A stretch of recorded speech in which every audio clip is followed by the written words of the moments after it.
shit. So it's felt good to have these string of guests. And trust me, it's not stopping here. So today I got somebody interesting for you. He is a jack of all trades. He does sports analytics, which is pretty interesting. I like hanging out with him over there. Just kind of seeing how he thinks a game is going to go. He also has quite an artist thumb in him. You should hear some of this music the guy has dropped on the platforms. I can't help but bring up my favorite of what he's done, which is obviously the Heil Hitler. That shit was so deep and passionate. You just can't help but appreciate somebody who's willing to take chances like that and not really give a fuck about what's gonna happen after the fact. And I could go on and on and on like a broken record, but I like to keep these intros somewhat short. So without further ado, my guest for today is Toad. My brother, how are you doing? What's up, man? I'm doing all right. How are you? I've been really hooked on a game lately, so it's kind of been making me Jones bad. Just go to work, get through my shift, and then come home and no life it on marathon, which is sad to say, but it's kind of fun to be excited about a game, like to go through that phase again. So yeah, it's whatever, but yeah, just chilling. I'm glad the weather, as lame as that is to bring up, we're no longer freezing our asses off here in Michigan, so being able to go outside without being dressed for, the forever winter, that's pretty good. I don't even do that. I'm in New England, and I don't know. I just deal with the cold. Like, I wear hoodies when it's like anything above 0 degrees up here, basically. Well, I used to be able to do that before I went to the West Coast. That was my problem, man. Before I left, I could go out and barbecue in shorts with no shirt on in fucking, 10-degree weather. And that was fine, with no repercussions. You go and get your fucking blood boiled out in Nevada, and then, I wasn't no, inside type.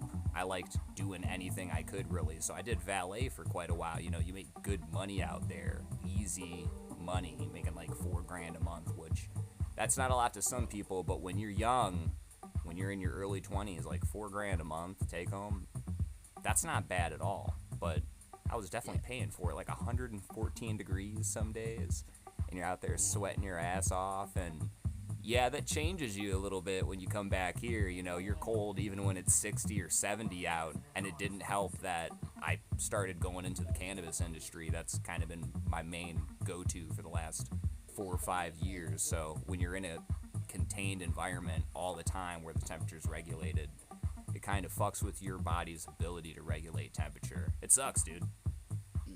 California basically pussifies you, I think, is really what we're learning here. Although you were in Nevada, which I guess is a little bit different. Like, not anymore. They've all fled there. That's happened ever since the COVID times. Really?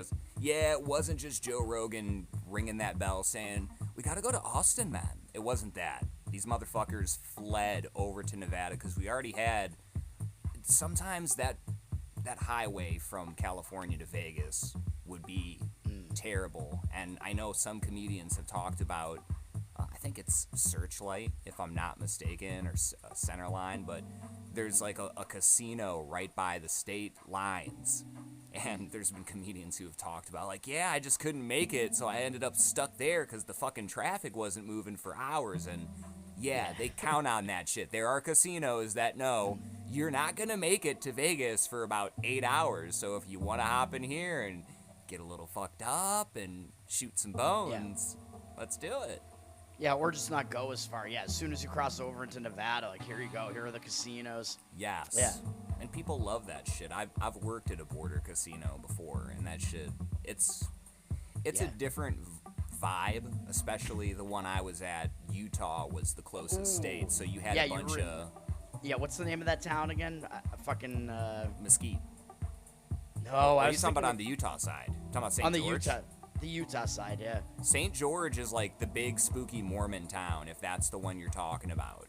I was talking about whatever the town is in Nevada that's right over the line from Utah that like all the Salt Lake people go to. No, that is Mesquite for sure. Mesquite is about an hour, hour and a half from Vegas, but from the Utah border, Mesquite is only about 5-10 minutes, and to get from St. George to there, but there's people deeper there who will go, but just to get there it only takes about a half hour through the gorge.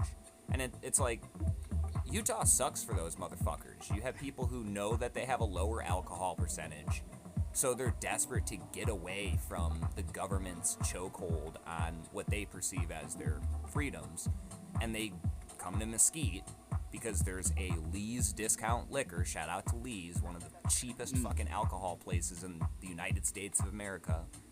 They go to Lee's, they buy the real alcohol percentage shit, and it's cheaper than it is in Utah, and they get shit-faced, and they go golf, and I can't tell you, I had a collection of alcohol at my house just because they couldn't take it home with you. They were like, here you go, buddy, thanks for taking care of us, and we're like, all right, no problem. Yeah, I was thinking of Wendover, actually. Wendover, Nevada. Yeah.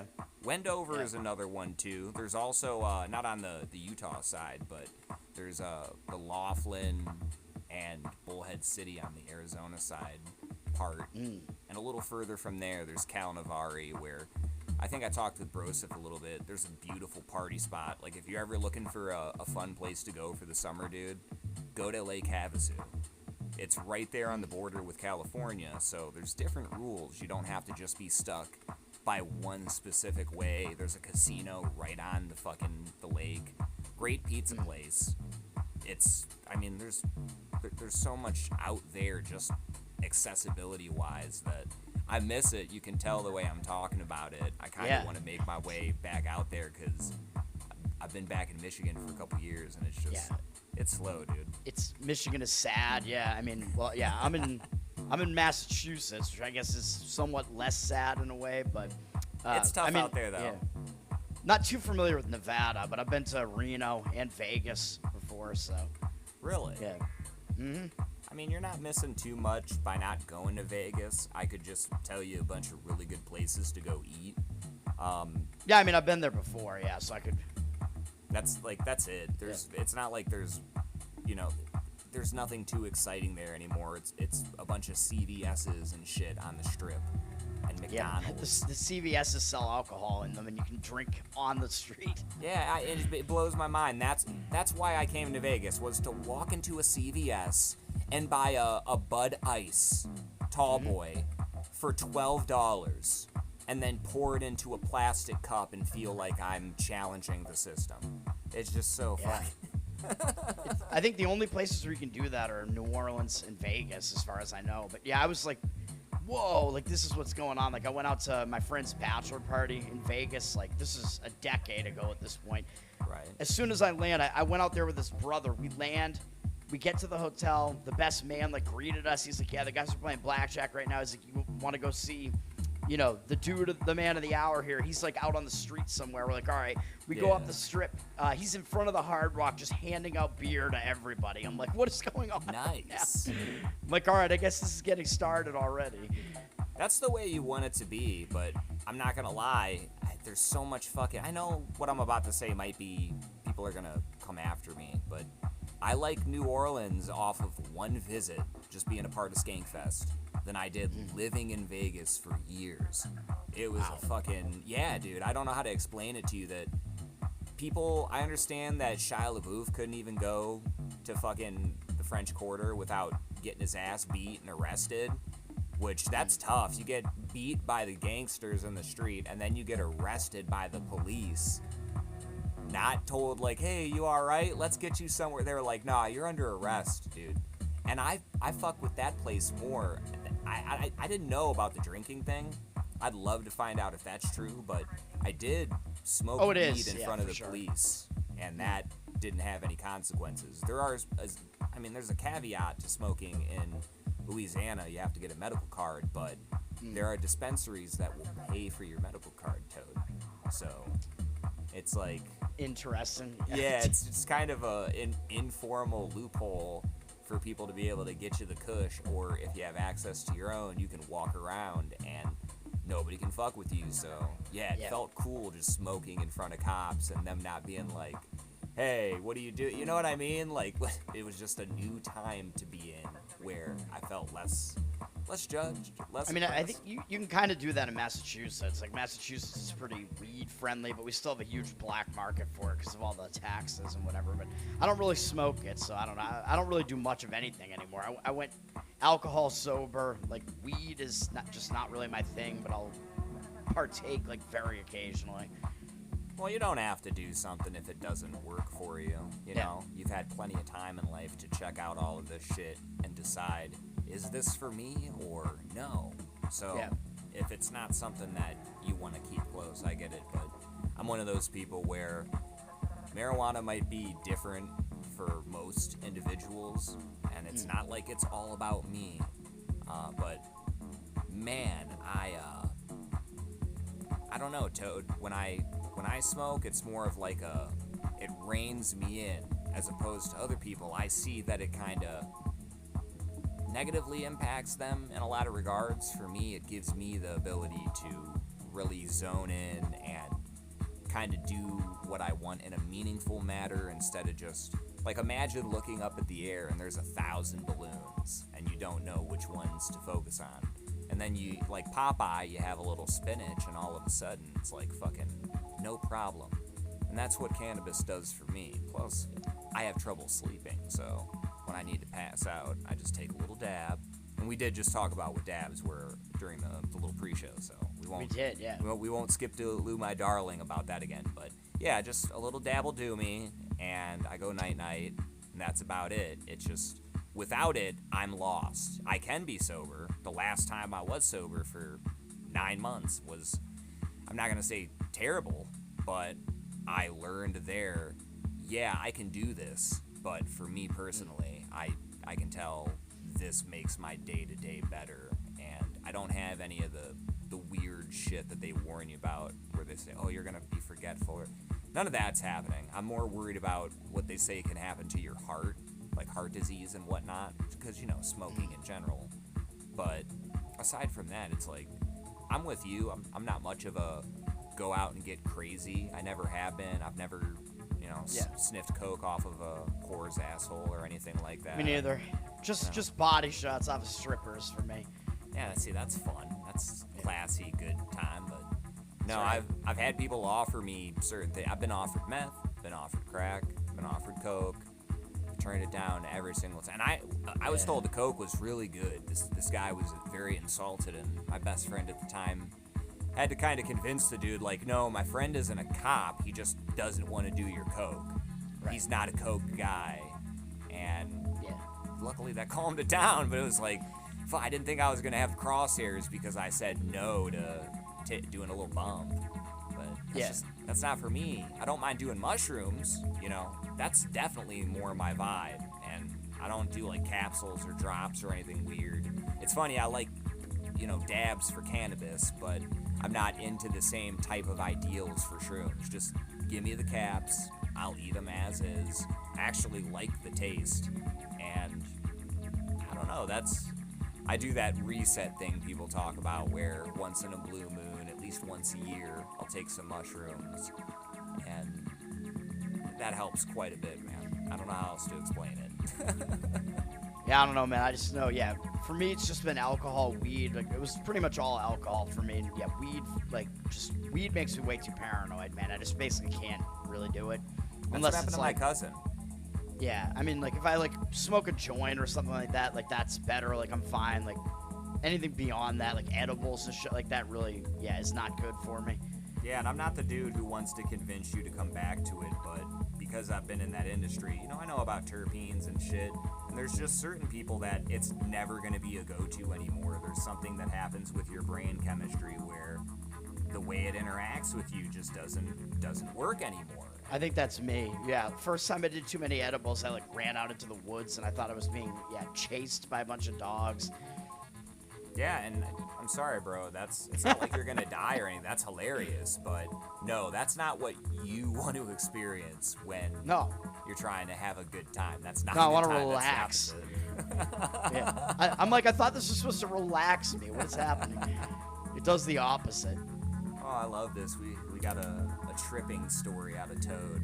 That's fucking Yeah. awesome. I told it on one of the very early episodes of Tower Gang. 'Cause it was when I was over one of my friends from high school. She's like really into weed, and like I think she overestimates what other people can do, like because she can do like a huge amount of it because she's so used to it. Oh, Yeah. just have like a third of this brownie here, it'll be fine. Right. No, it was not fine. And I thought that her, cause she and her husband have pugs. That's what they do. I love pugs. Like they're awesome Yeah, dogs. But absolutely. yeah, but I think an army of pugs are like swarming me and chasing me outside. I'm like, no. Oh my god, that's frightening, but also adorable at the same time. I ran out, dude. Consumed by a puddle of pugs. That's amazing. I think there were a couple of them, like just around and whatever. I'm like, they're closing in on me. And it was because she has pug art everywhere. Oh Like, god, yeah, that'll do it. Yeah, so I thought the walls were closing in on me. I'm like, oh, they're all closing in on me. I gotta get out of here. Yeah, I don't need no Scooby-Doo shit like that going down. You got to be in a normal environment for anything. I've never wanted to do mushrooms in some crazy den before. I need chill vibes and chill people around me. Sometimes you want to be alone. Sometimes you want a spotter. But no, I don't know, man. And as I'm getting older, I don't they're wanna do chill. it. Yeah. I mean, if there's any environment to do it, and it's do it with her because she knows what she's doing and whatever, and it's just like I'm like I just can't do it. Yeah. Yeah. It's not for everybody. And that, like I said, it's as I'm getting older, there's certain things I just can't do the same anymore. I don't drink at all anymore. I kind of was last year. And it's not, look, Toad, it's not Nazi shit. I'm not saying no alcohol. It's just, a while back, I did go through a crazy drinking phase, even though for a while I hated it. Then I flipped, I went heel, and I started drinking like a madman, and I became a whiskey connoisseur. And I'll tell you, I like the whiskey. Yeah. it's bad when there's a 50% off rack at a place. And again, shout out to Lee's Discount Liquor. Yeah, and you get really excited about it. Oh my, when you see a fucking $120 bottle on this rack and it's $60. And you're like, Oh, yeah. yeah, I wanna taste the high life tonight. Yeah. And dude, there were so many times I had good experiences, and it's the one where my own people, it'd be your own people, Toad. I got some Irish whiskey, some spiced Irish whiskey. And 2 shots, I was throwing up for hours, brother. And you're talking to a guy who I downed fifths like it was nobody's business. It did What kind of not whiskey do was anything. that? Yeah, like I could definitely handle my alcohol, man. I never threw up from alcohol ever. I don't know how that's possible, but like I'm saying it's that something that the Irish did with their spices for that shit did not agree with my body, and I didn't have anything crazy to eat beforehand. I know that's what some people are gonna think. No, I didn't go to Taco Bell and fucking get a little crazy. I just had a couple sips and I was done after that. I was like, there's no coming back from this. that's wild, man. I mean, maybe I've had it. I don't know, because like you said, there are a lot of Irish around here. I'm not actually Irish. I'm Italian, and those are the two Nice. groups of people here in Boston. Yeah, and they had a mob war against each other. But yeah, I mean, we have a shared interest in drinking, though. That's our common ground between races. If we could all right. But just get stuck, yeah, the Italians like wine though, and even though I'm Italian, I was a beer and whiskey guy, so that's more of like the Irish thing. So I don't know. I mean, sometimes the Italians will do some darker spirits, but I agree with you. They're predominantly known for their wines. I'm not gonna sit here and act like you're wrong. Yep. I'm not gonna tell you you're wrong about your own people, dude. That'd be so fucking ignorant. No. That's my family, man. Although my mom is like a prohibitionist, basically, because her father was like a horrible alcoholic. But like the majority of she's got a big Italian Catholic family, and like the majority of her family, they're definitely into the wine. I mean, the only experience I really have with wine outside of pairing it with certain meals, because I know you do white with seafood and red with a good steak, blah, blah, blah. Yeah, more or less, yeah. You know, I'll throw out this word, shout out to Chef. Allegedly, a long time ago in a galaxy far, far away, I did lift some wine from a place into a bottle of water and then drink it on top of a roof while playing a saxophone drunkenly. So, All right. like, that's pretty much my only intimate experience with the vine, as they say. All right, interesting. Yeah, I mean, I've had a decent amount of it. It was just, I mean, I was drinking like kind of anything, you know, but it was more like I wasn't even drinking to get drunk though, because I didn't really like being like super drunk. Like I liked being like buzzed. Like I liked the feeling when I was like just a couple of drinks in or something, and then it was like Same. I would be at work that way a lot of times as well, because like I was at one company, my second company, everybody was drinking all the That's time. awesome. Yeah, and like we drink. Yeah, like the engineers were like, "Let's liquid lunch, baby. Like, let's go." Yeah, yeah. And then like I, like 2 beers, and I'm like, I feel like real, like I'm like in the zone right now. I'm writing like this really good code. I'm getting it done really fast. Yeah. Oh, That was my thing, but I was like, I'd overdrank because I like gamified it. I was like, I have to try all these different craft beers. I was kind of a douche about it in a way. I was like, I have to try these different like whiskeys and whatever. Like I got super into like the craft of it, but drinking there's too some much good of it crafts out there. also got me drunk.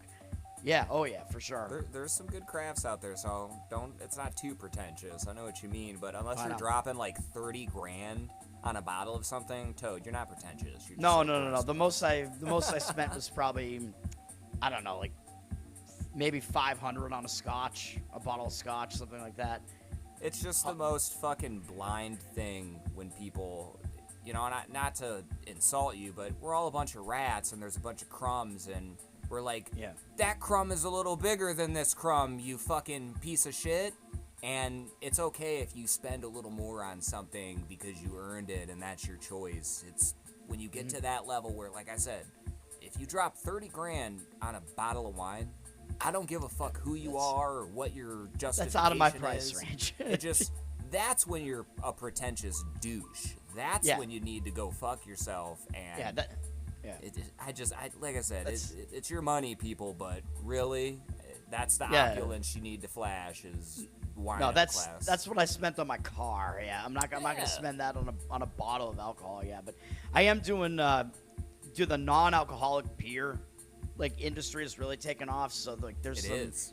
Yeah, I'm doing that right now. I got a lot of non-alcoholic beers around. I'm enjoying the craft, you know.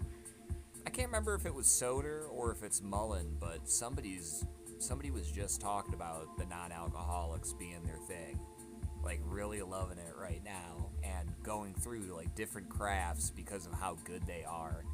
So Yeah, they've upped the game quite a bit. Yeah, because there's a huge market for it now. So I've always liked some of that, you know, show shit that Not Your Father's root beer and the Not Your Father's mountain ale. I don't know if you tried those, but I've had those. Yeah. Those are alcoholic, right? Yeah. Yeah. I've definitely had those. Yeah. Root beer is a little sour, but the mountain ale really does taste like Mountain Dew without letting you know it's alcoholic. And Yeah, I think that's what Mountain Dew was probably supposed to be initially, right? I mean, it was created by a couple of like moonshiners in West Virginia or something. So, I didn't know that. That's interesting. yeah, I think so, something like that. I mean, I've just heard the story where somebody found a rat skeleton inside of a Mountain Dew can, and that scared a lot of people for a while. Yeah, I'm sure that was fake, but it was a good rumor to spread that, yeah, just a entire rat inside the can, but it just, Wow. the Mountain Dew ate away at its skin. Yeah, I like Mountain Dew. Like, I don't know. I was into like I gotta get like super caffeinated. Like before I started drinking coffee all the time, which is healthier at least, drinking the black coffee. But I used to drink Right. heavily caffeinated sodas, and Mountain Dew was more caffeinated than like Jolt and stuff like that. I'm pretty sure. So I was like, yeah. Mountain Dew, like that's my thing. Plus, I was a gamer because somehow the Mountain Dew, which was more of like an Appalachian, you know, backwoods type of soda, that somehow became the soda of the gamers. even though the marketing for it seemed to be they were marketing it towards like extreme sports or something. Do the Dew. It's like, nope, it's the gamers are who's gonna It drink was all this. marketing. I don't even think Mountain Dew was that popular until Halo 2 came out and they struck up that deal to have the code red and the exclusive flavors and shit. They made made so much money partnering with Xbox, and shout out to Pepsi for knowing the times and being able to read the room and say, this isn't something that Coca-Cola is doing, because I don't remember Coca-Cola grabbing up any significant sponsorships like that. Maybe they did, but I do always remember companies like Mountain Dew sneaking away with any type of promotional stuff, and it's weird. I don't know, you don't see that a lot anymore. Some of these newer games, they don't even, like, I'm trying to pull away from gaming now, and like when you say you used to be a gamer, I get it. I used to be. Yeah, it's all woke bullshit now, pretty much. But yeah, I enjoyed a lot of different games. It's tough, man, and I don't know, sometimes you want to be interested in something when it comes out, but even the marketing for this shit is boring. They don't have the inspiration, and you can tell it's people emulating an emulation, or it's like a shortcut to shortcuts. It's not real. It's all this bullshit of people doing something that they were inspired by that was also an inspiration of something. So they don't actually understand what they're iterating on because they don't know the source material. They think what they're working from is the source material. So it ends up being this, this amalgam of nothing.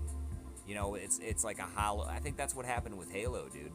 You had a company not understand at all what people wanted.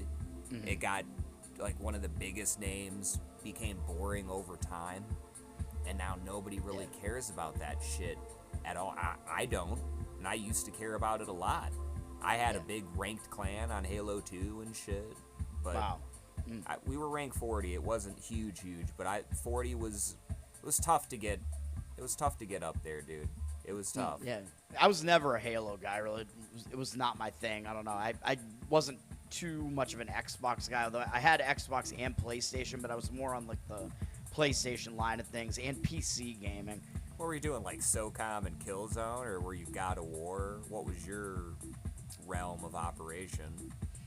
Well, for PC, it was a lot of, like, RTS and RPG type of stuff. Really? I'm old, dude. I was doing StarCraft, Diablo, that no type shit. of shit. Yeah, I was in World of Warcraft for a while, unfortunately, but I know all the Blizzard games. But then I was also doing, like, I was like a Half-Life guy. Like, I got into Counter-Strike as well, so that, I'm still hung up on the fact group that of you games were on there, Valve. StarCraft at all. That's kind of, like, all the other ones you're dropping are impressive, but StarCraft isn't one where I share a common ground with a lot of people. They might know about it, but most people, they only know Blizzard from World of Warcraft. I love StarCraft. I mean, I'm that old, so yeah, StarCraft. It's probably still my favorite game. Actually, I got really good at the original one. I never got too good at StarCraft 2, though. Did you ever play custom games, like use map settings? Oh yeah. Okay, so I was a decently known name back in the day on that game, on both US West and US East. Interesting. I knew a lot of the old school map makers, which it's okay if you don't know these names, but maybe you're autistic enough that some of these names you will recognize. Cause I don't know if I'm going to remember, but maybe. The maps still get played to this day that they created, which is, a testament to how good what they did was, because people have continued to rip off of the maps from StarCraft for their ideas in modern gaming, which, I mean, that's how you got League of Legends. People took Aeon of Strife because everybody's like, oh no, Dota was the first. No, it wasn't, dumb fuck. That's you and your casual knowledge. You don't know. That's you knowing the iteration without knowing the source. And the source was Aeon of Strife, a very old StarCraft map. It wasn't even on Brood War. It was classic StarCraft. You had to hotkey shit, and in order to use a spell, you had to hit, hotkey your gateway to 1. And then tap 1 while you're in the middle of a fight with somebody. Build a fucking zealot. And then make sure you go back to your unit and be microing during the fight.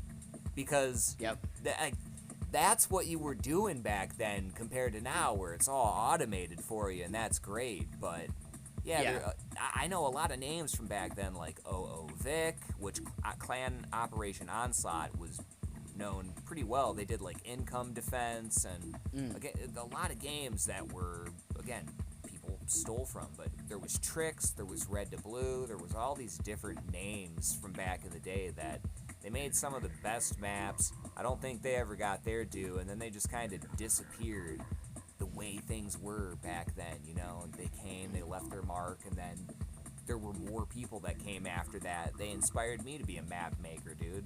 Like, one of my maps you can actually find on fucking, what is it, SC Edit or whatever it's called. There's like a fucking map database, and that shit makes me, like, tear up a little bit that somebody preserved my history for me, that I didn't have to do that. Somebody liked something I made enough to be like, yeah, dog, you need to be here with the other stars on the Walk of Fame. And that was my lifeblood, dude. I loved the shit out of that. There were so many different, whether it was, I mean, a lot of the fucking tower defense games we got came from that era.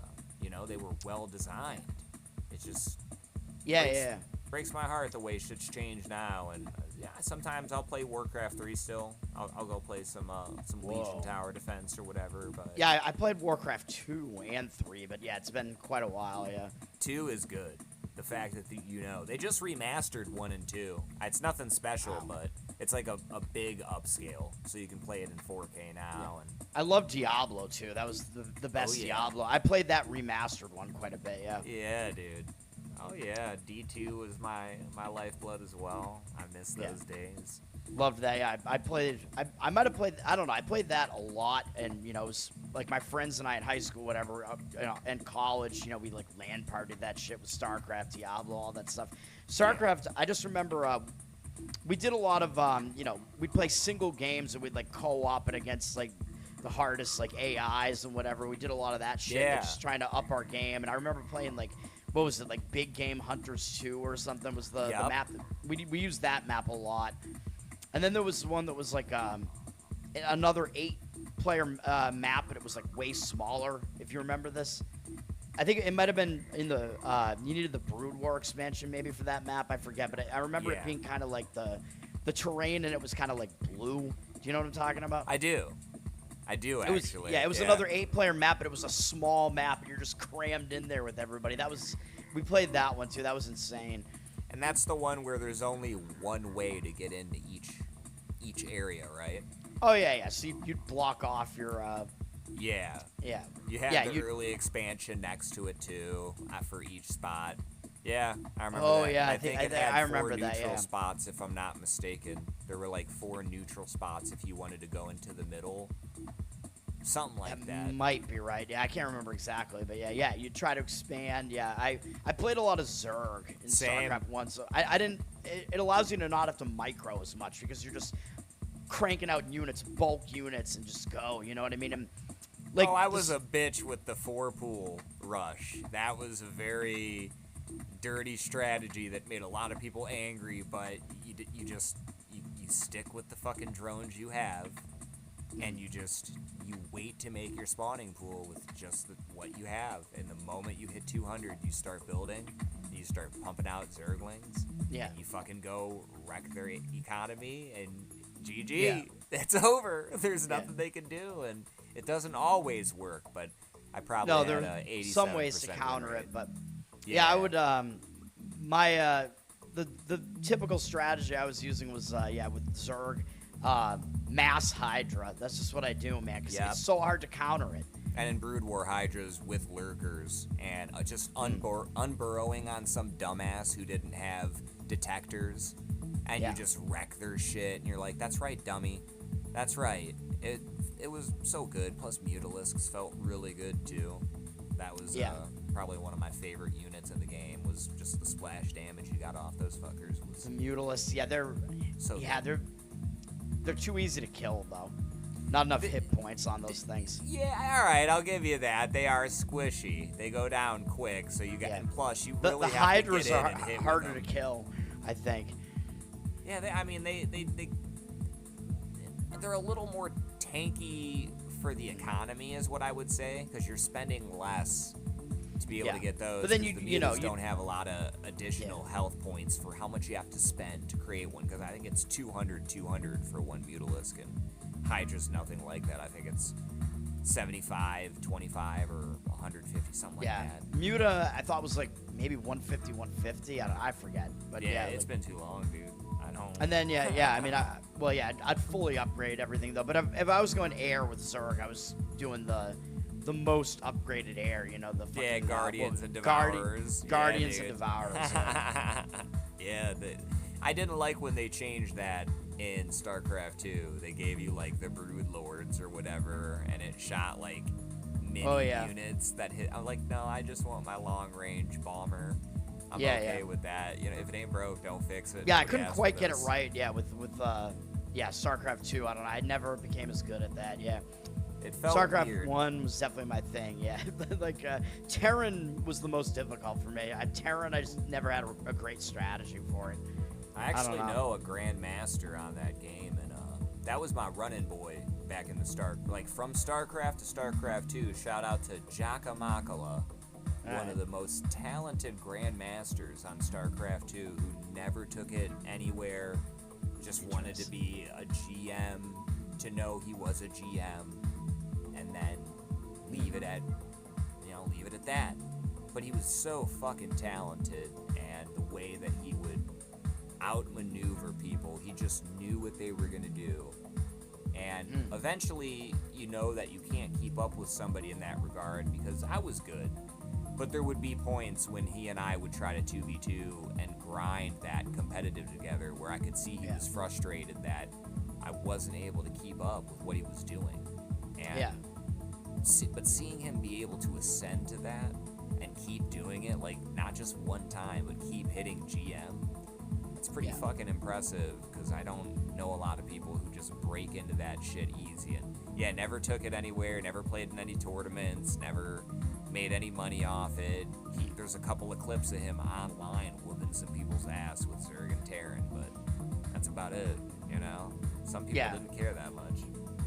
Yeah, I was good at it, but not at that level. And then in college, some of my roommates and I were running a Counter-Strike Source server, and I got really good at that specific game. And then I was never as good at Global Offensive or whatever after that. But Go sucked, dude. That's okay. Go isn't that good. Yeah. Dude, I started with 1.5. We were playing 1.5 like my freshman year in college. Yeah, and then Source came out, I think, the next year. And we're like, we got to do this, man. That was like when Half-Life 2 came out. And I remember playing Half-Life 2 like over Christmas break. And then, we got the Counter-Strike server up and running. Yeah. I played a lot of 1.6. And I kind of skipped 1.6. I kind of just skipped over and it went from 1.5 to There's Source. a lot of people that did that. I have a buddy who, I won't name drop him, but shout out to my homie from my middle school days. He dropped out around that time too, and for some reason he was really into Go. When Go came out, he thought it was the second coming of Christ, and I just couldn't get on board. There was no way I felt the same. It didn't have that vibe, you know? I've played it, and I'm gonna tell you that I've had like tons and tons of people trying to hack my account because I have a lot of stuff in Go right now in like the marketplace that's worth like probably thousands, and I haven't sold any of it yet or anything. Yeah, some of the old like hologram stickers from like the first tournament where they had them out and whatever, like the sticker packs from back then. I got some of those. Toad. Yeah, and those are some of those. I don't even know what they're worth now. I haven't looked in so long. And then I got motherfucker showing his Super Bowl ring right now. Like, yeah, I got this, I got that. Damn, brother. I actually thinking about it because I need, I might need some money. Maybe I should sell that shit now. Dude, I forgot that I even had that shit. It's so stupid. It's good you came on, because now you remember. You're welcome, man. Thank you. I gotta think about it, man. And I got a couple of, like weapons in there that I think are worth a pretty decent amount as well. But yeah. Yeah, I wanted to be a fan of that culture too, because you see people open the boxes and they'll get a sapphire and it's worth thousands, and that's hype, but I don't want to. I know how bad the drop rates are in games like PUBG. I've chased in games before, and I don't like the feeling when you've spent a lot and you don't get shit, dude. You just don't get shit, and you that's it. There's no coming back from that. It's not like you can get your money back or something. This stuff, I think it was just like most of the stuff was stuff I just found, and then I bought some of the sticker packs and whatever. And I think because they're those sticker packs were like the original ones. Like I think the return on those are pretty good, like regardless of what you got on them. You know what I mean? Like you probably only Yeah. spent like a few bucks on them, and like any of those old stickers are worth like something now, pretty much. But some of the ones that I have are worth like a ton. They're lucky that they can market their shit too, because, dude, as old as a game like PUBG is, there's only skins from year one that you're able to put on the market and make money on.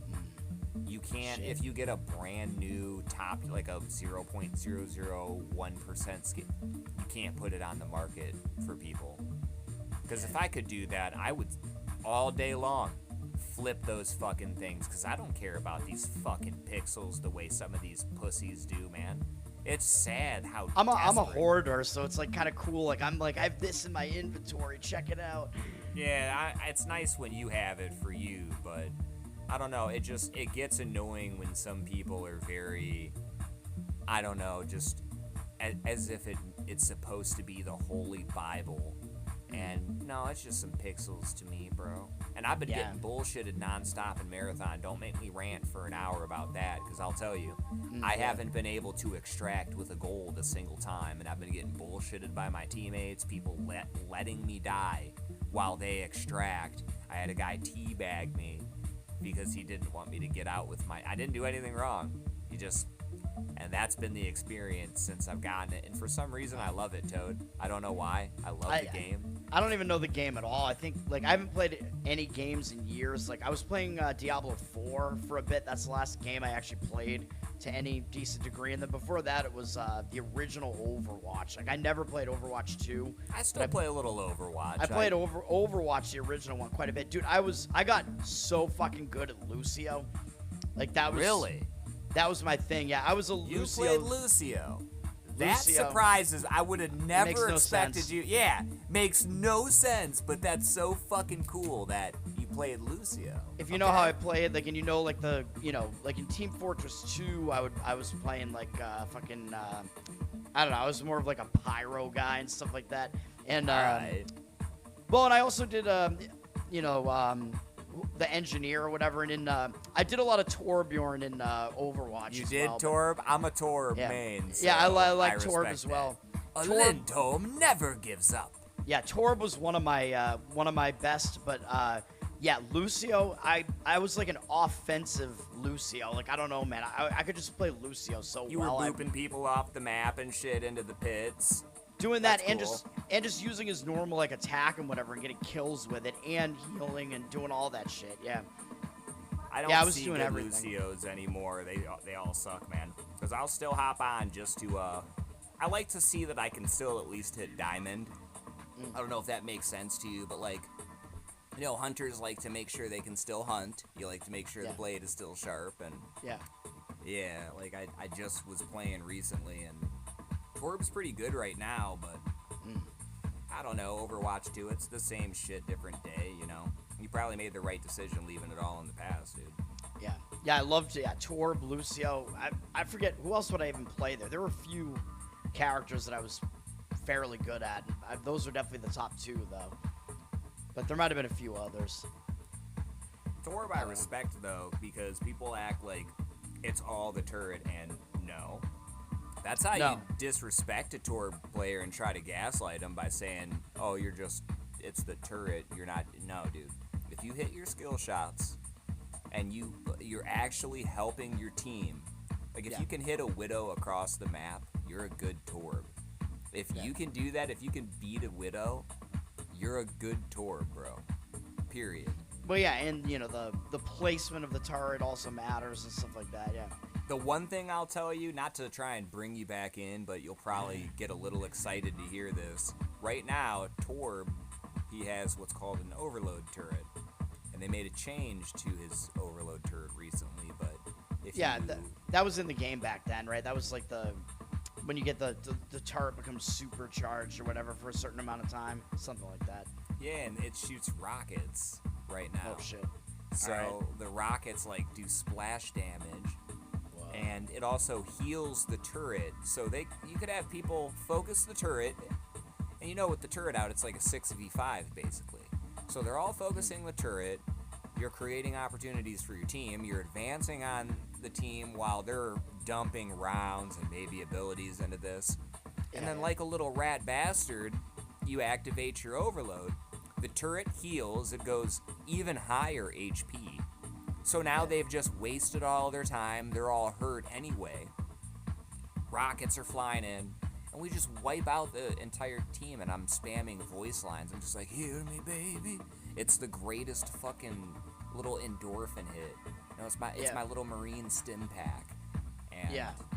I don't No, know. yeah. I love Torby. I don't know how much the game has changed, in years or whatever. But you're saying people still play the original one and not 2? No, 1 became 2. Oh shit. Yeah, it's that was their idea of creating a sequel, was just rebranding the original game, and that'll Oh, that's probably be lame. what Overwatch 3 is.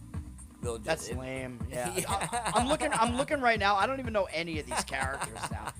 Dude, I'm looking right now. I'm like, what the fuck? They just changed- added a cat in a jetpack to the game. It sucks. They changed some of their names. Fucking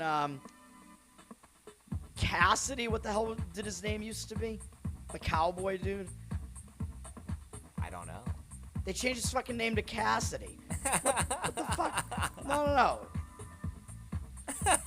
I love how offended you are by this. Yeah, it was McCree. McCree was his name. Yeah. Yeah. Actually, oh yeah. I do remember that name. Oh yeah. I played Roadhog quite a bit as well. Yeah. Roadhog's still pretty good. That probably doesn't surprise you, but yeah, I played Roadhog a decent amount. Yeah, that makes sense. That checks out. Yeah. Yeah, because See, I'm you want fat. to jump- No, not like that. Wow, man. Here we go. Yeah, it's because you're a blimp, dude, of course. Yeah. Yes. Yeah, I don't even recognize who some of these characters are. Yeah. I also played Zenyatta actually a decent amount. Yeah. Zenyatta's pretty tough. In the Yeah. right hands, very strong, but I think I was okay with. Oh, and yeah, Junkrat. I definitely played him a decent amount too. Those are. Yeah, I'm looking right now. I'm remembering everything now. Torben, there's a new character called Venture. I play her a lot. She can burrow underground and do like AoE attacks that debuff people, which is very powerful. It kind of disrupts any plan you might have. But Huh. I also play Junkrat. I play a little bit of Ash, but not really. She fucking who cares? And I mean, but like you said, it's one of those things where at a certain point you check out. I have not needed to play any of those. Not that I have the urge, but sometimes you don't know what else to do. You know, it gets boring going out to a bar or partying or doing whatever every night. You just Yeah, wanna stay in, and there's nothing good on TV. You know, you're waiting for next week so you can watch Invincible and The Boys, and you need something to do in the meantime, and that kind of fills the void. You have a very work-focused mindset, which is a good transformation, because any of your time is spent either doing your sports analytics or you're putting out content that makes people laugh, because I do love your music. I think it's great that you... I said it in the thank beginning, but it's cool to me that you're very much you. You aren't an identity or an idea. You are you. And I like that, man. As maybe that sounds kind of basic to say, but brother, there's people out here playing a part and on some Hollywood shit. You never really get to see their actual persona. I think that's why a lot of people resonate with you. It's why I do anyway, because you're just out here being you. I don't think anybody's gonna play Heil Hitler on ukulele. I can't really not be me, but people get the wrong idea about who I am. Let's just put it that way. I mean, I'm not like, I mean, I can't What do you really. mean? What I idea can't- do you think they get about you? I mean, I can't act, so like what you see is like obviously me, although it was probably exaggerated a bit on Tower Gang, but I mean that is me. No, I just because of like the way that I tweet, I just think that people think that that's me and like, oh, this guy's like, I don't know, like Compared to what though? people think that I'm I don't know, just a huge asshole, like I don't know, like I don't know what they think really, but I think people get some real negative impression of me. Maybe it's just the wrong people that get that, like on Twitter. But I'm like, I don't know. If you meet me, like there's kind of a different vibe here. I don't know. Toad, I think everybody encounters, not to be contrarian with you, but I think everybody encounters that kind of, I don't know, you know, there's going to be people who go against the grain and it's like waves crashing, man. It never stops. Just the waves are sometimes bigger and smaller, and you know, knowing that and accepting it. I was trying to put this to bed a couple weeks ago when I had Doug and Paul on. Shout out to Sibling Revelry. Oh, yeah. But they, Doug was having this moment. He was getting made fun of because of this fish tank bullshit. They were comparing him to somebody, and he didn't really like the attention. But I kind of threw him that curveball of, yeah, but it is attention though. It's attention you wouldn't have gotten otherwise, and it might not be the most genuine or altruistic of people. But at the end of the day, it's still getting you closer to what you want, which is exposure, which the wrong people will lead you to the right people. The people that have an attitude and don't understand your satire, or because I do. If there's anybody out there that doesn't get how fucking funny you singing Heil Hitler on ukulele is, that is sad for them, that they don't know how to enjoy anything. You know, that's the bottom line, dude. It's not that you have a problem or people, they don't know how to enjoy anything the same way that the bitch I just saw on Twitter, who was in her profile, it says she's a misandrist, talking about how giving blowjobs is a forced thing or some bullshit, and that, like, bitch, you're telling me that you've never felt safe enough to suck somebody's dick that you liked? You stupid bitch. Like, she's lying. So that's what I don't get it. Like, you're telling me that you've never participated in a part of life that most people, like most women do? I'm not gonna just go, like, guys do too if you want to fucking go down the gay path, but I'm just saying, like, there's people who engage never in these have things. And if you, that's a cover story. That's up in the air. That's debatable too. Yeah. We just don't get to decide for people. It seems really cringe and corny, and I don't know, man. Like, if somebody doesn't know how to interpret what you're doing correctly, I get like you're just speaking of it, but at the end of the day, it just makes me feel a little bad because I think what you do is great. I think a lot of people agree with that sentiment, and I think the positivity around you outweighs the negative because I really don't see it.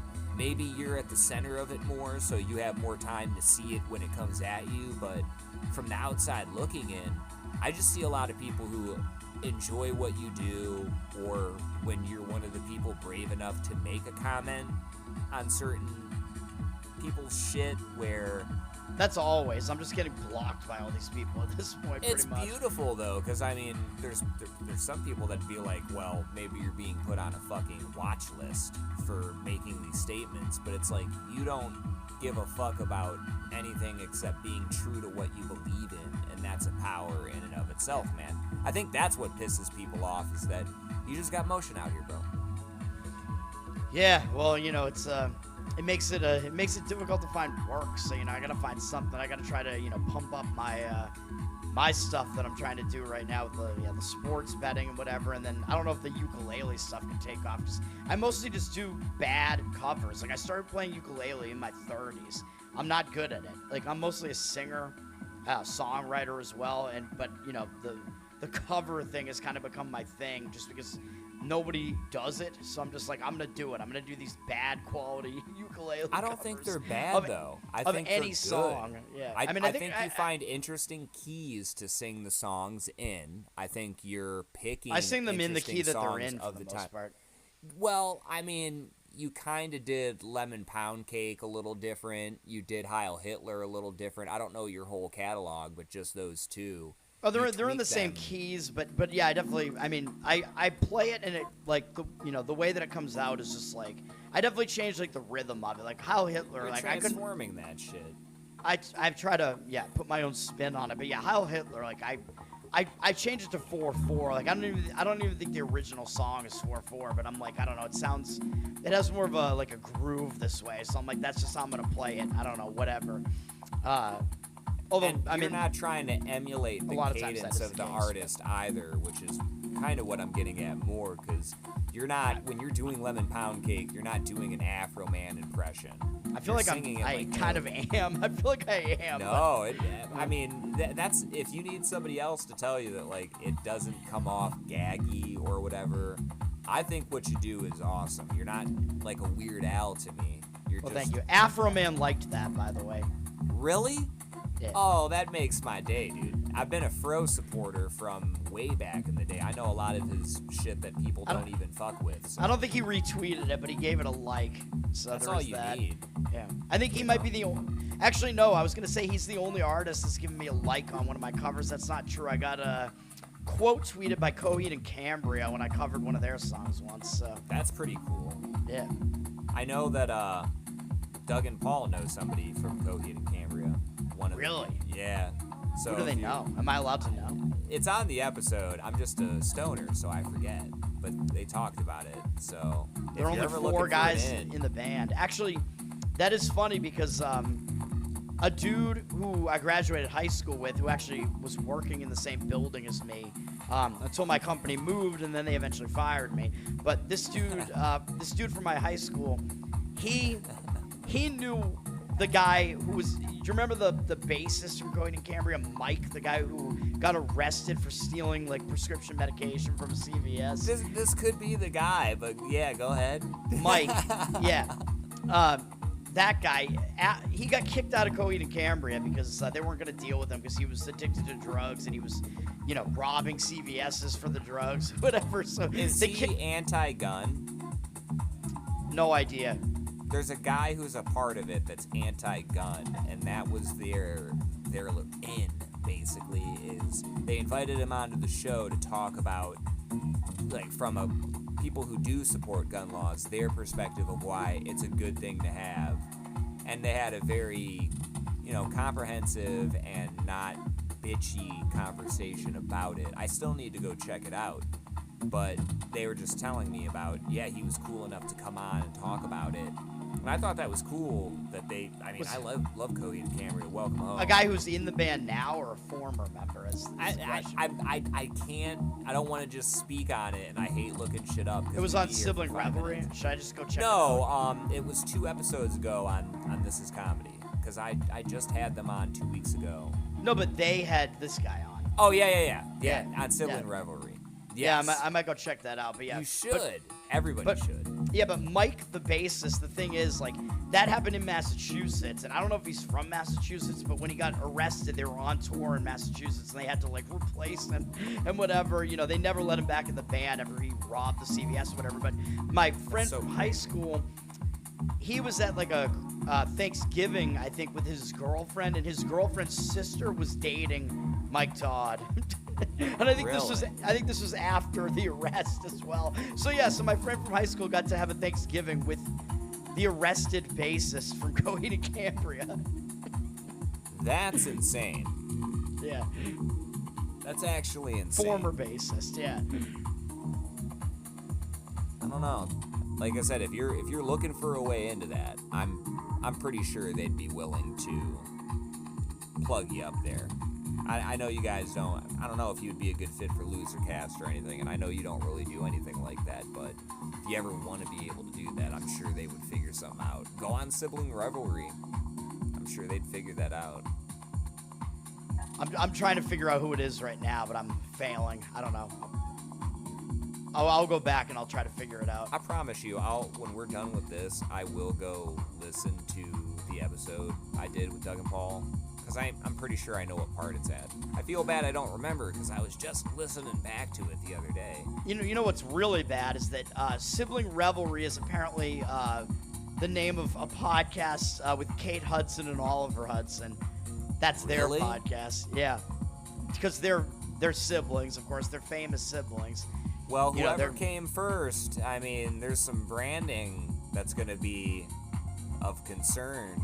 That might just be a really nice lawsuit for Doug and Paul, a little retirement nest egg that they can count on. Who came up with it? Who came up with it first? Because, dude, who the fuck listens to the Hudson's podcast? It's like they're both actors. Yeah, okay. Like they're the children of Goldie Hawn. Like, that's how people know who they are.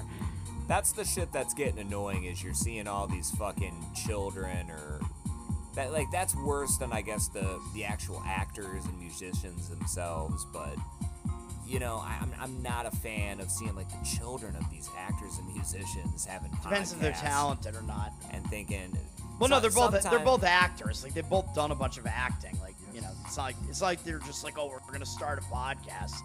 But you know what I mean, though? It's like everybody's starting one now thinking they're interesting. And I mean, look at my dumb ass. I'm doing this stupid little show thinking that I have a reason to be out here because everybody else is fucking doing it. And I don't know, man. Sometimes nobody listens to mine, so. I mean, I tune in and check out your sports shit.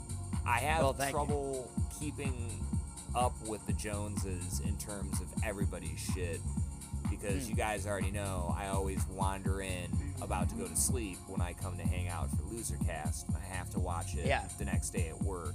That's just the way the cookie crumbles sometimes. But you know, I try to support when and where I can. I had to learn that a long time ago, that not everybody can give you their time. Sometimes people can only come in and drop like a 20 gifted bomb of subs for your channel, or leave like $100 super thanks on one of your videos. That's the only way that they're able to look out. They don't have a bunch of time to hang out with you and let you know how good you are, but they could throw you that once in a while. And I gotta get monetized first. Yeah, that's. I'm lucky that I even have any monetization, but I mean, I see your numbers growing slowly but surely, so it's not like you're far away from being able to. I'm close to 500, but I need 1,000 for monetization. I gotta keep it. I gotta get it going faster, man. I think, unless I'm mistaken, I'm 100% right, because I'm not at 1K yet, but I have partial monetization. Once you hit 500, you'll be there too. So people will be able to, like, again, while you're streaming. I need like 40 to get there. Let's do it. Yeah, dude, that's not much at all. Anybody who's over here that's a fan of me, please go give him a follow. I'm definitely going to try and push this out, because it surprises me how many people you have on X that don't just go over to the next platform, and it just takes a couple seconds. My following, I don't have a sports following. That's the problem. Like, my following is like, that don't fucking matter to me. It's for the political shit posting. Like, that's how I got that following. To me, that's like a lame excuse people give, where you don't have to be a fan to turn the notifications off and just out of sight, out of mind. It doesn't. Yeah, you can just go subscribe and don't even. Yeah, I mean, that's what I mean. I prefer that you listen, but subscribing is at least something. Yeah. That's what I mean about sometimes people can't support with their time. And if you can't do that for a brother, at the very least, if you're gonna like his shit on X when he says something funny and be a part of that, just go over to YouTube and make sure you're also subscribed there. That's not a lot to ask. It isn't. I'm not sheepish about that shit anymore, because people are very halfway when it comes to things, and you know, letting people do their own thing, that's very important. But when it starts interfering with what you got going on, you gotta know when to check a motherfucker and say, hey, I'm not really cool with the way this is going down. Let's have a conversation about it. Not everybody wants to talk about it. Some people just want to be dickheads and fucking, you know, I get it. I used to be that way too. I don't think I'm perfect either right now. I still got plenty of growing left to do. I'm like, it's not easy living and thinking what you're deciding is going to be the correct choice in the moment. You know, we're just doing the best we can, and yeah, bro, I'm not trying to sound super philosophical. It's just I see what you do, and that's why when I was asking you earlier, because you've said a couple times, and I know it's just a part of your personality a little bit, because I've watched enough of your content where you get to, it's not that parasocial thing, but I kind of understand how you are, the way that you approach things conversation-wise. And, you know, when I'm saying compared to what or compared to who or anybody that has anything to say about you, I don't think that they know what they're comparing it to. I don't think they have an idea of what might be better than you. And there's a lot of shit that's worse or far more negative that I think would be important to focus their attention on, instead of thinking that you need to be taken down a peg because you're out here making people laugh that a white person saying Heil Hitler quoting Ye. Oh yeah, that's what they did. They figured out who I am and they got me fired. Yeah. Which is insanely cringe to me. They can do It that with doesn't make no sense. consequences. Yeah, just because I played a song that's not mine, And I mean, and because they hate me enough to do that. it's shitty of your work. Yeah, that well, they for fucking some- sucked. Like they tried to force fax everybody. I was the only one that refused it. And I called Good their for you. bluff. I never got it, and they didn't know what to do with me. And then eventually the mandate got struck down, and they were like, come back to the office. Yeah, so they never fired me. I called their bluff. So they didn't fire me for that, but they fired me for Heil Hitler instead. That doesn't make any sense to me, and I feel like you could have some kind of lawsuit there, because that doesn't make sense. They didn't fire me for potentially infecting the entire office, but according to them, this is what they believe. But then they fired me for singing a song. It doesn't make any sense. That's so hypocritical. But I come to expect that from the world, man. It just... Yeah, and I talked to lawyers, like, but they gave me, my company gave me an ultimatum, like, to accept I had to agree to accept the severance in, like, they gave me, like, 10 days or something. So I had almost no time to try to find a lawyer, and in accepting it, that basically was an agreement that I could not take legal action. Well, here's the fun part about that, man. Like, how can you do that? No. This will be up to you to decide if you ever want to look into this. If you want to take what I'm saying with 2 grains of salt instead of 1. That was a year ago, though, so I don't know. That doesn't matter. There's... Look, I understand there's statute of limitations, but when you make decisions under duress, you are not allowed to be held responsible for those decisions. You, as a normal human being, do what normal human beings do. You participate in the online world and make a piece of content that is satire. You do a lot of things. Comedy is one of them. I love your satire and your anti-humor. It's fucking awesome, dude. I love that thank you. the people that you get under the skin of, that's the best part. That's like part of the joke. I love that shit. Please keep doing what you're doing. It's great. You don't need to change. Yeah. I think you need to keep getting under the skin of more people, because you're just exposing people that I don't need to interact with, which is Well, great. eventually I can't anymore because they all are going to block me, so... I mean, then it'll be a lot quieter. We'll have a lot more fun. Then you can focus on more content. You know, maybe we'll get you doing Ye's 3-hour SoFi, and you could do that on Uke. Just 3 hours of Toad concert. Yeah. You know, it doesn't matter what people want to try to do to detract or whatever. There's so much shittier things going on. Go to Iran. Go to Iran if you want to worry about Toad. All right, go to Iran. Go to Gaza. All right, go help rebuild in Gaza. Go on your bike. Okay, don't worry about the fact that you're gonna get somebody fired. Bike. Sounds gay. It just, well, you know, that's what the UK like to do. They call pedos nonces too, and they tell you to sod off, you tosser. It's a whole fucking. That's a I whole think thing. the people that got me fired, I'm pretty sure, were in the LP, so very pro-liberty of them. Making a decision under duress, it doesn't matter the time frame. They gave you that time frame to intimidate you into making a decision that you're telling me if you would have had a lawyer to be able to protect you, that decision isn't one that you would have made, because obviously you didn't want a severance package or to lose your job for, once again, participating in society by doing a piece of content. And who cares about the context of the content? Because I'm sorry, you're not putting a gun to some kid's head and blowing his fucking brains out. You're not out here raping. You're not a piece of shit.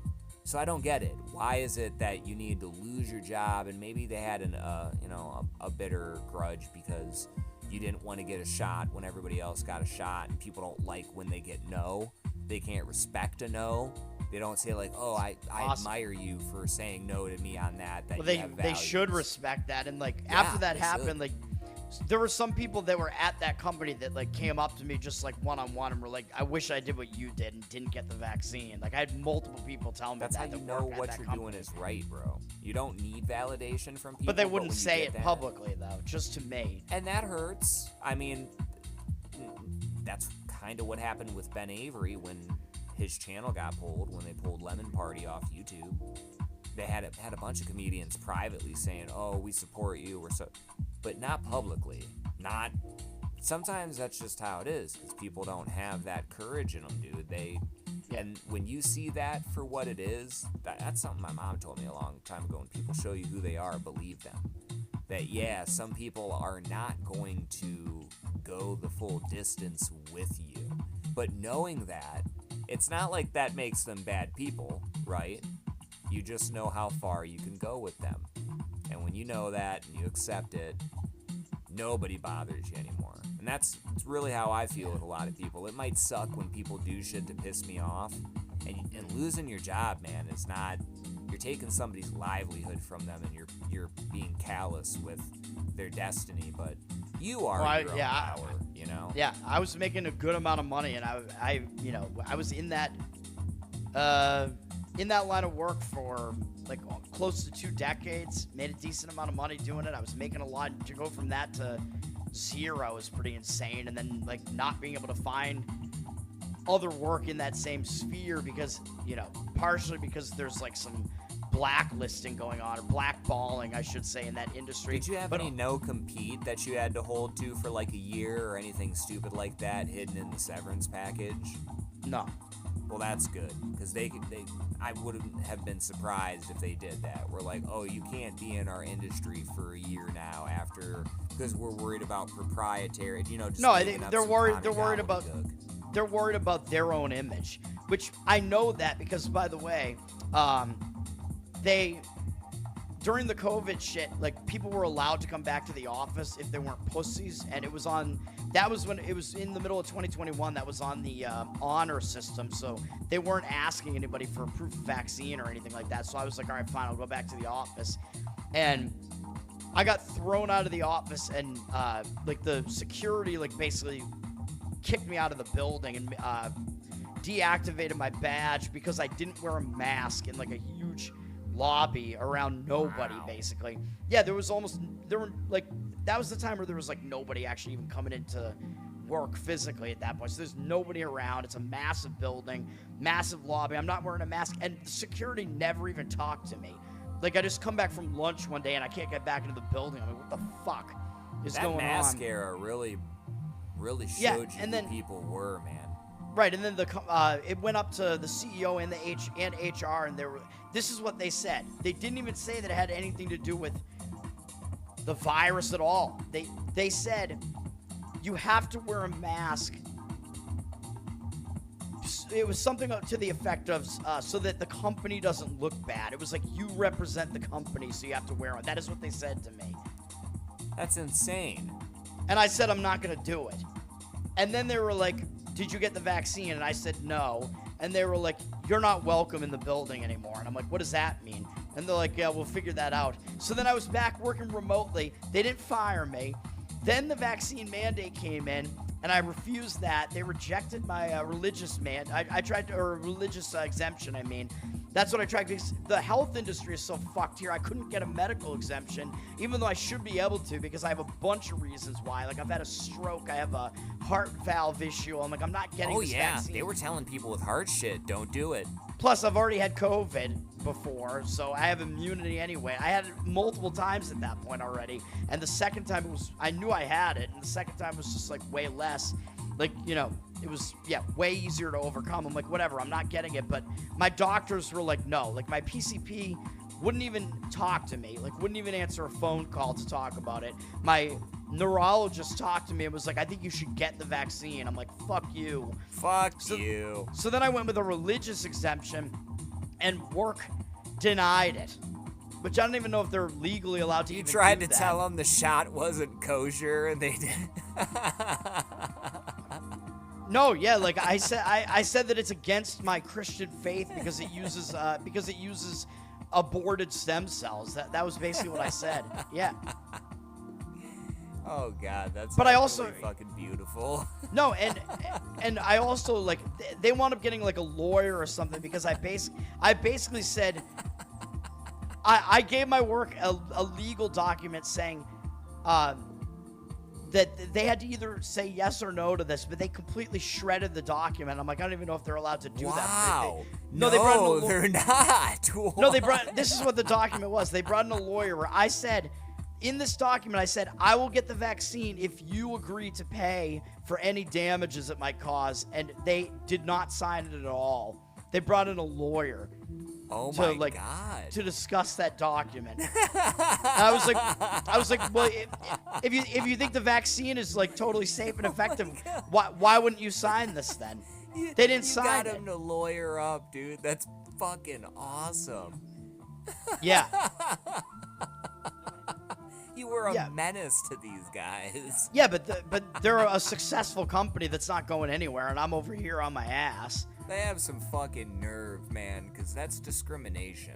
And it's funny how during that era, discrimination went out the window and they were allowed to do whatever the fuck they wanted because they had the government to operate under, and nothing makes me more bitter and shitty with people than when you are doing something because you think you have the excuse of that protection, where it's bad enough when we go to work and you have that hotshot manager who tells you to go and do this, and then you do it, and they're like, oh, you need to do it again. And it's because they're the manager and that's how they get off. It's not because you didn't do it right. It's because some people are wired that way to make your life harder for next to nothing. And that's why it makes sense when you go into some of these places and they're fucking miserable. Because they got some cocksucker who knows how to smile at you and make it seem like they're nice. But if you ever have an issue with something, you'll see their bad side. I've watched some of these. I don't want to just paint a stereotype portrait, but it normally is some frumpy dyke-looking cunt who just comes from behind the counter and starts screaming for no reason. And well, we had HR, and once they put HR in place, you knew it was going downhill. And, you know, it's always a white woman. It's a liberal white woman. Like, that's always who it is. Yeah, that's what it was, in this case, too. But I'm going to say, like, you know, I was working at that company for almost a decade, and everybody there knew me, and, like, everybody liked me there. Like, I'm pretty sure. Like, I had good interactions with everybody there, and, you know, like, I mean, sometimes I got frustrated, you know, when things weren't working and whatever. My manager knew that about me. Like, that's you know, normal, though. Like, he would say I was grumpy, you know, at various times just because, you know, some shit, like, wasn't working or whatever, and it was frustrating. I mean, were you telling people to fuck off? Or were you calling anybody a retard? No. Okay, then I don't think that that's something for anybody to I probably yelled fuck at my desk, but, you know, like, when something wasn't working. So what? But yeah. I mean, it's engineering speak, man. But yeah, no, but, like, generally, like, I had good interactions with everybody at the company. Like, even, you know, HR, like, the CEO liked me, you know, whatever. None of that is grounds for any type of termination, or not that that's what you were terminated for. I'm just saying none of that matters. It's crazy what people will do under the guise of, well, these are the requirements of the workplace. That is your fucking backwater interpretation, and if you ever had the people above you who actually pay the fucking bills here and make the decisions find out what you're doing. Yeah, we have to look good, and if people find out that this Toad guy that, you know, had this one tweet blow up that people are going to forget about in a little while, if they find out that he works here, we're fucked. And I'm like, but I'm not even a face of the company. Like, no, I'm not customer facing. How are they even fucked over that? How does it affect them? They don't lose anything. You're one person. You are not on the board of executives. You're not the son of somebody who sits on the fucking board. Well, they're an outward facing. I don't know, outward facing company. I don't know. They figured, like, if people find out, oh, that I'm employed there, that they'll lose clients or something. I have no fucking idea, dude. That's I have just no so idea. Sad. why don't they try to understand you instead of coming up with this other avenue of it's going to be a No, problem? What a well, terrible plus assumption to make. they basically know me because I'm in the office pretty much every day for like a decade. But then they're gonna listen to some anonymous phone call from somebody they'll never meet.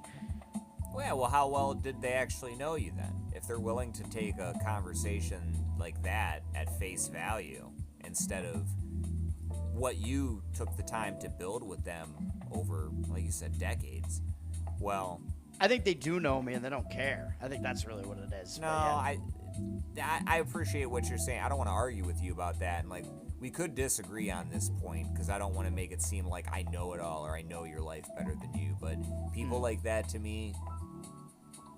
They know the idea of you that's in their head, and they never took the time to actually get to know you.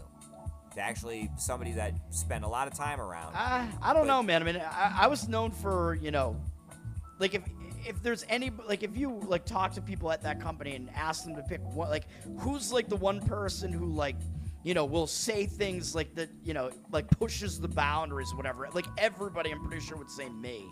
Like, that was just kind of what I did. Like, right, I don't know. That's what pioneers do, and I'm saying that, like... I would make kind of wild jokes and just... I basically didn't have a filter other than, like, I'm not out there, like, saying the N-word in the middle of the office or anything like that, but you know what I mean? Like, I'd make kind of wild jokes and tell, like, wild stories and whatever, and that was just my thing. Everybody knew that about me, and like I would not lie. Like when I told the common people's favor, Toad. I'm not arguing that. I told the CEO to his face that DEI hiring is bullshit. So Yeah, and that's what I mean. That you had this good rapport with your normal counterparts who you were in the trenches with, but these people above you, if they respected you or appreciated... No, but I knew them too is what I'm saying. Like, you know what I mean? Like, it was not that big of a company. You can know...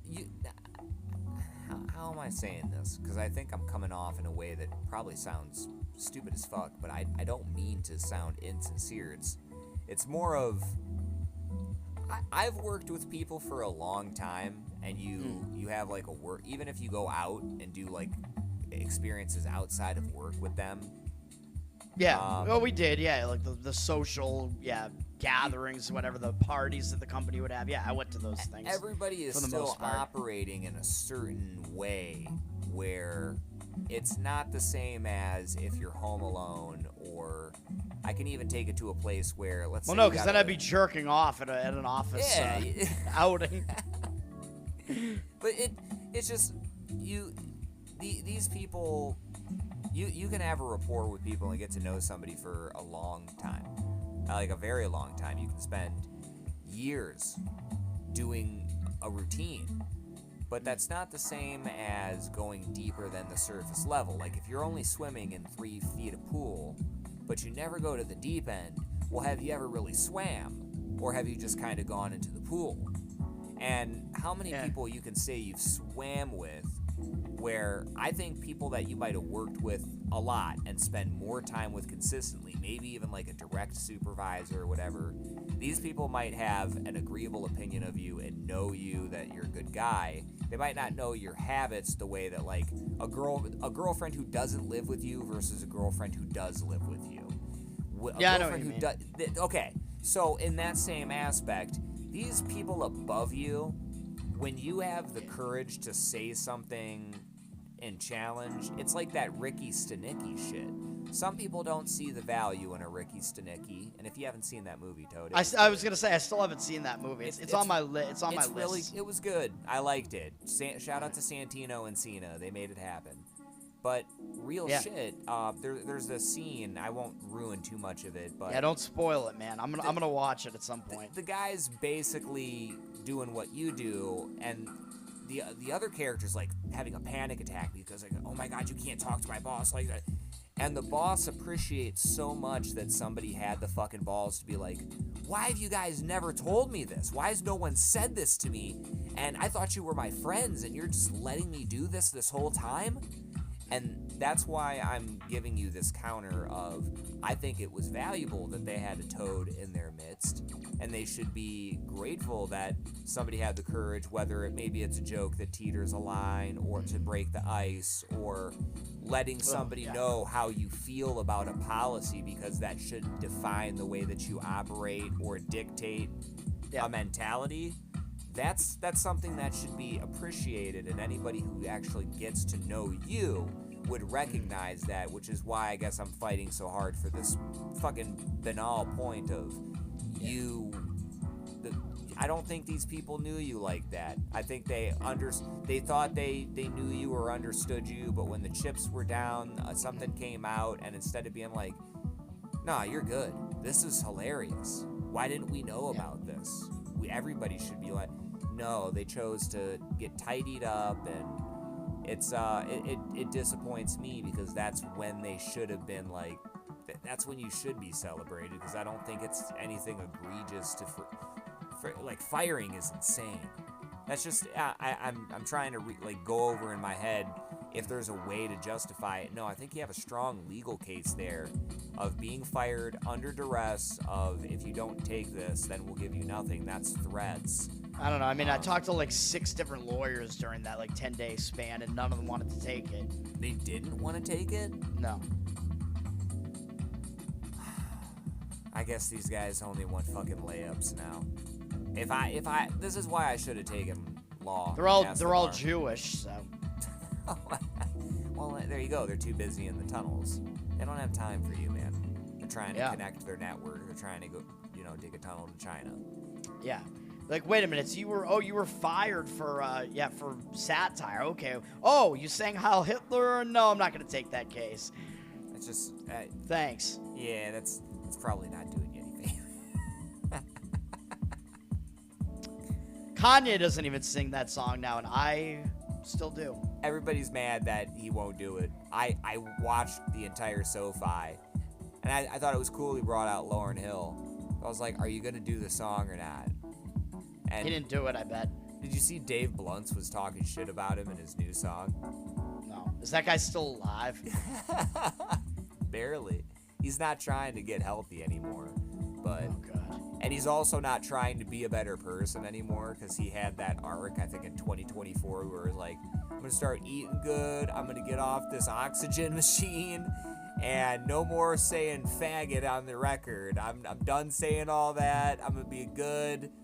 And then he called himself a moon cricket on the newest song. No way. He spent like the first 3 minutes being like, yeah, yay, he tried to make a song against the Jewish people, be anti-Semitic, and I had to be like, nah, Kanye, I can't do that.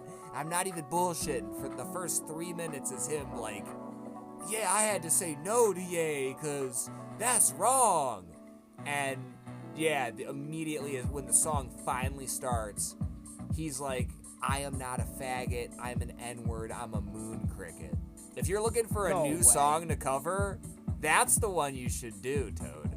That should be your next song. It's a Davy Blunts song. Yeah, I'm trying to remember what the name of it is, but it just came out like the last couple of weeks. I'll send it to you after this. I've had you for an hour and a half. I already found it. It's called Unnecessary. Yes, and he's fucking. Oh my! I'm telling you, for 3 minutes he's just talking like it's so fucking. I don't know why. I'm gonna cover it. I'm gonna cover it. Actually, wait a minute. I don't know. Watch it before you could commit to that. I would love it, but don't put the last nail in the coffin unless you can Kill Bill style escape from it with the spaceless punch or whatever. Well, I don't have a job right now, so I don't know. I don't see any chords for it yet, though. I don't know. I'll have to figure it out. Oh yeah, that'd be you'd have to interpret it then. That'd be interesting. But that's what I mean. I did that with Heil Hitler. That's what I mean. You know how to transform shit. So. Usually I don't. But Heil Hitler was only like 5 chords. Hearing you call yourself a moon cricket would be so. I'm not as good as Foundering. Not as prolific. Foundering does all the old timey. He does piano. He does all the old timey racist songs. Oh, I do like those. Yeah. Those are good. If you're not familiar with him, yeah, he's good. No, those are really good. I like those. Yeah. I know exactly who you're talking about. Yeah, he did some sort of parody of Heil Hitler as well. In a sea of AI slop, it's nice that there's an actual talented guy out there who's putting some quality shit. Because I'm not going to sit up here and act like he's my favorite, but I know his music. I know him enough to be like, yeah, good shit. Yeah, And he got fired from a band that is somewhat well known for his for his shit posting, for his bigotry. It just doesn't make any sense, man. People gotta fucking lighten up, dude. Stop At least I'm pretty ruining sure he people's did. lives. I know that group is like woke and he's no longer in it. I know that much. It's not something to ruin a life over, bro. I just want to No. laugh. That's all I want. I want to have a good That time. is the only goal. That was the goal of starting Tower Gang. Yeah, that's it. And I mean, on a side note, dude, you have plenty of experience. Maybe you should just do something on your own. Develop some shitty fucking app. I'm sure you know what's trending because in your sports analytics, you're pretty good at what you're tracking. So Yeah, I develop mean, a team, man. Put a I team mean, together. I use an app that already exists to track my stuff. Yeah, I don't know. I'd have to think about it. I don't know, because I mean, most of my stuff that I've done in the past has been web apps, basically, but not like, I don't do like mobile app shit though. That's not like my wheelhouse. It was like web apps that were basically like pretty much like websites, kind of. You know what I mean? I'm trying to get into game dev, sort of like Sam Hyde. I have an idea that I think would make some money, and I'm trying to find a small enough team. Chef, you don't know who he is, but Corsair Chef, he streams on Twitch and shit. He does like sim and shit like that. He's cool. I'm trying to put together a small team of people to make a game. Not saying that would be your avenue, but just to give you maybe some concepts of, I think you have enough experience where you know what's trendy. Yeah. You could do, even if it's Goy Slop, you know, you could get a big arch out there and make some money. I'd like to see a big arch come from Learn to Toad, because there's a lot of bullshit out there that sucks. And The Big Arch, I did a Goy Slop review of that. I love your reviews. You are very much like a review bra junior. I'd love to see you guys collaborate on something, but I do love your reviews. They're very, they're not all goyed up. You know what I mean? They're just you talking honestly and being like, this was alright. Yeah, this part sucked. This was the redeeming part. Maybe I should do, I don't know.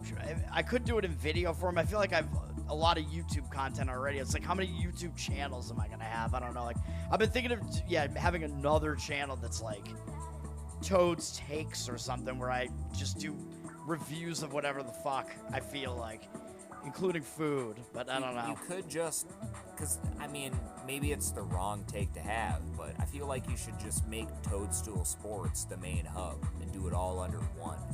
You know, you can have different, that always the worked good for ukulele me. stuff there? I'm being serious. My channel was never more popping than when I was diversifying my portfolio, not just in what I was uploading, but what I was watching. Because everybody likes to think they know the algorithm, and I'm not Mr. Know-It-All. But I did used to work for Google way back in my 20s. So you think my uke stuff should be under the same channel? I think anything you do and schedule it out, and that way people have a hub for shit, and you're just pulling all these different people, and then they can overlap into your shit, because the separation, it's nice to, I'm not saying that you're wrong for wanting to have separation, but YouTube has gotten so good at allowing you to categorize your shit. That's why I'm advocating for it, because again, my channel has over 1.5 million views. I got them all naturally just by playing the algorithm my way instead of listening to other people's advice. And that's the result of me when I made an effort of, sometimes I would upload gaming clips, sometimes I would cut content of like a podcast, because for some reason whoever their fucking producer was didn't think it was valuable enough to put out there. And I've got a Tim Dillon clip that has 340,000 views and it's 1 minute. I've got a couple of his that are like 20 minutes long, that one has 220,000 views. Shout out to the Lemonheads, because the people in the Lemon Party community know me because of that. because of the video where Tim Dillon is talking about how Ben Avery is his brother and best friend, and he's talking to Whitney Cummings for 20 minutes about, oh yeah, if Ben left the show, then I would stop doing the show. And that never happened, and Tim is still doing the show. Not to turn this into a dunk on Tim show or anything, it's not like that. It's all relative context, you know what I mean? Yeah. I do.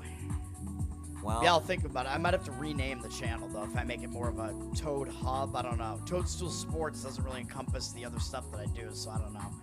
I feel like you could swing it if you give it some time. And again, if it's not the right move, don't just pull the trigger. That's just me out there. But yeah, when I got those views, and I kept pulling them, whether it was shorts or regular views or regular videos, they came consistently because I just kept posting shit that was diverse.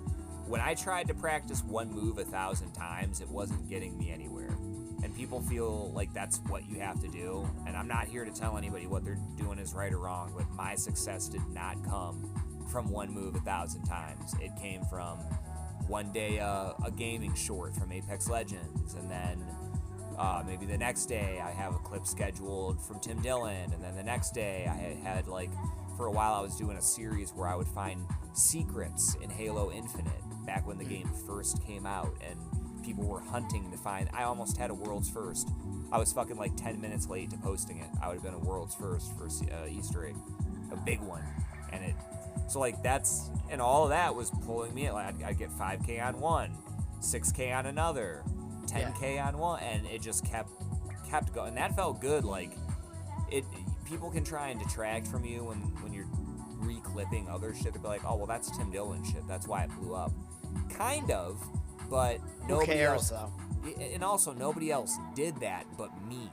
So it wouldn't exist in this state if it wasn't for me. So that's like, it's not about me, but if I didn't take the time to do that, nobody else was going to. And, you know, there's a value in that, to knowing what moments are going to go viral. So I have a little bit of weight, because people ask me that for advice at Skankfest. And I didn't want to come in like a fucking know-it-all guru, but I absolutely told people, I'd pull out my phone and be like, here's the proof, so you know I'm not some grifter piece of shit, and here's what I did. See if it works for you. Don't just fucking do it, but see if the shit works for you. And it was nice to see it working out for some people, man. So, yeah, if it's something that you think you can vibe with, you know, go down that path. I'm gonna think about it. I know it's going on like an hour and 40. I don't want to fucking keep you all night, dude. So, do you want to get your plugs in real quick and Yeah, let's do it. Learn to Toad on Twitter. Learn to Toad on Instagram. The sports betting show is Toadstool Sports, which is on YouTube and the audio platforms. Covered in Uke is my ukulele YouTube channel right now that I'm thinking about now merging. I don't know yet. And patreon.com/learn-to-toad. But I got to figure out some more Patreon content that I should actually be giving out.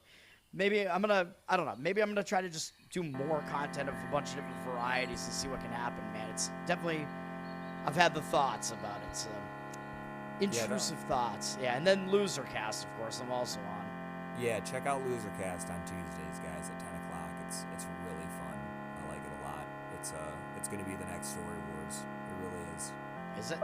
Yeah, I got a feeling about that. That's why I asked if I could come do the Thursday shows with you guys. I think it's going to be big, and I liked when I came on with Adam Nutter. So, yeah, I believe in that shit big time.